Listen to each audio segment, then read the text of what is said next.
segundo tema é o dilúvio de 1000 anos, no fim da glaciação.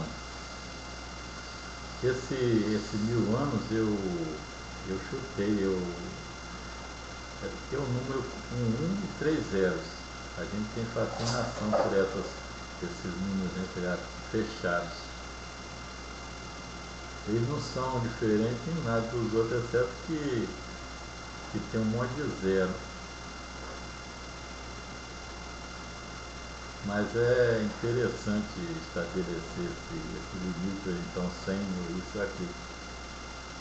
O dilúvio de 1000 anos eu coloquei dilúvio porque na Bíblia existe dilúvio e os povos do mundo inteiro, como a gente pode pegar na internet ou nos livros, existe uma lista bem extensa, bem diversificada de descrições do dilúvio. Por toda parte do mundo as pessoas descreveram o dilúvio, mas contando a partir do item anterior, a grande nação do norte, com aquela faixa da Inglaterra ao Canadá e até os grandes lagos dos Estados Unidos, uma faixa de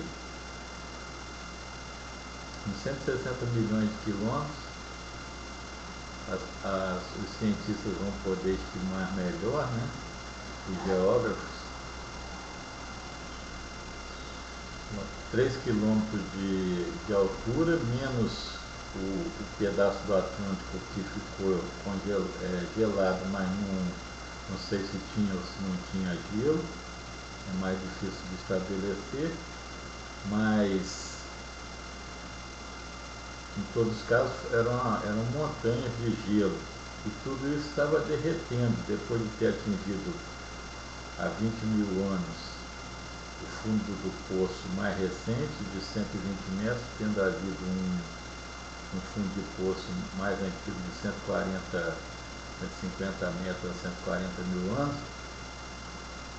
20.000 anos, há pouco tempo de começar o derretimento, atingiu o máximo para baixo.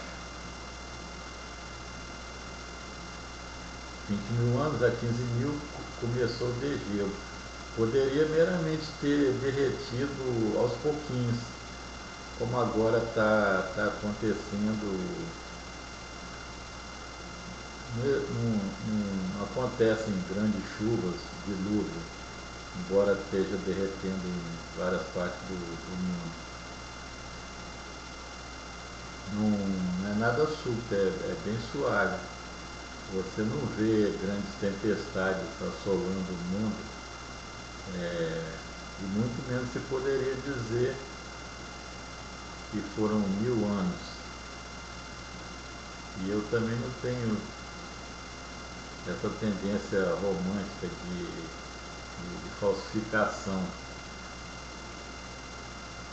Então esse dilúvio de 1000 anos é apenas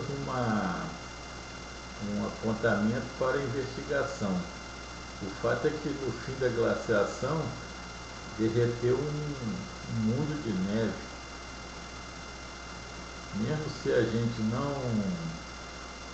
se não foi a Eurásia toda que congelou, nem os oceanos, se você colocar uma faixa de 8.000 quilômetros vezes 15, dá 120 milhões de quilômetros, vezes 3 quilômetros, dá 360 milhões de metros cúbicos. É água para chuchu, é muita água. E os cientistas vão ter que investigar o que aconteceu. Em todos os casos, o clima do mundo deve ter se tornado bastante inóspito, porque a gente pode imaginar que a água estava num nível bem baixo, 120 metros ou 160 metros, e subitamente começou a subir até o nível atual. Uma subida de 120 metros em 1000 anos, ou seja lá o que for, é uma coisa grave, porque Você está morando na beira da água, como a gente está, eu moro aqui em Jacaraí, na Serra do Espírito Santo, e de repente a água sobe 1 metro, aí sobe 2 metros, 3 metros, 10 metros, 50 metros. A casa tem que começar a recuar para as montanhas atrás. E aí começa a recuar até a altura de 120 metros. Quando nós estamos no alto da montanha, o lugar onde nós estamos hoje é o alto da montanha em relação a esse tempo de antes. O mar estava 120 metros abaixo, logo ali, e vários quilômetros para lá. Existia uma praia imensa. Durante vários milhares de anos, a praia estava a vários quilômetros lá para dentro, como se pode notar no perfil do Espírito Santo. A NASA mapeou 70% do fundo dos oceanos e agora o Google Earth oferece, você passa o ponteiro do mouse em determinado ponto, ele não mostra só as alturas acima do nível do mar, mas mostra também as profundidades no mar. Então, as pessoas poderiam facilmente, fazendo um ponteiro fictício com duas coordenadas, passar da esquerda para a direita, de baixo para cima, ou de cima para baixo, da esquerda para a direita, a maneira ocidental, e ler as profundidades nos mares do mundo inteiro. E poderia constituir novos mapas mostrando até onde iam as linhas das costas em cada ponto da glaciação. Tanto essa de Wisconsin quanto as outras todas. Quer dizer, nós veríamos as costas, os perfis oceânicos, em confronto com as terras, milênio a milênio. Os cientistas produziriam algo muito, muito útil, bastante interessante, fazendo esse levantamento, essa cartografia do passado. E aí mostraria, no fim da glaciação, o que aconteceu, as pessoas fugindo desesperadas da subida dos oceanos em toda parte. Então, se choveu 1000 anos ou se não choveu, eu não sei.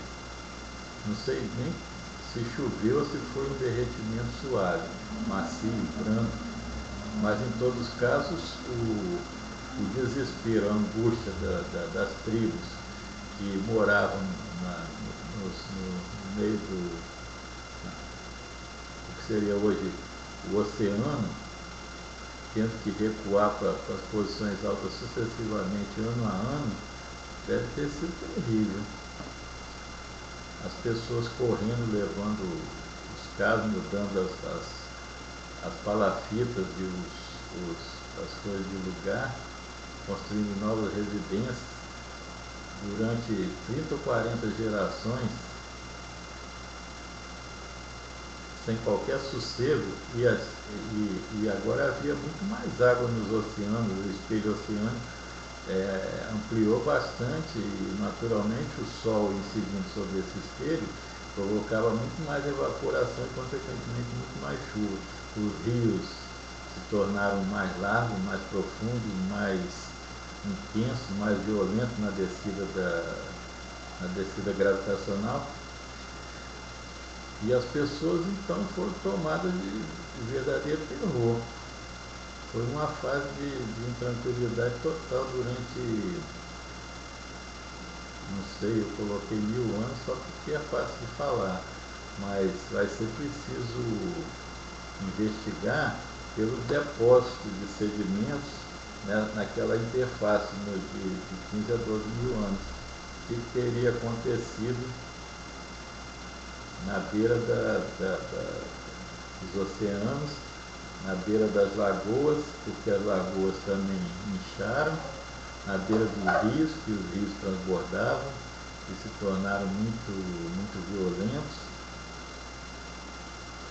Os cientistas, os cientistas, os geólogos têm que investigar essas coisas, têm que mostrar para a gente o que aconteceu efetivamente. porque há grandes saltos na paleontologia, na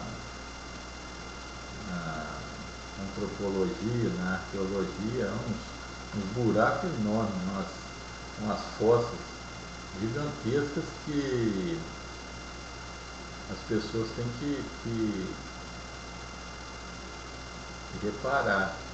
Os cientistas são os olhos meticulosos da humanidade, os olhos sensíveis, mais sensíveis em termos de percepção minuciosa.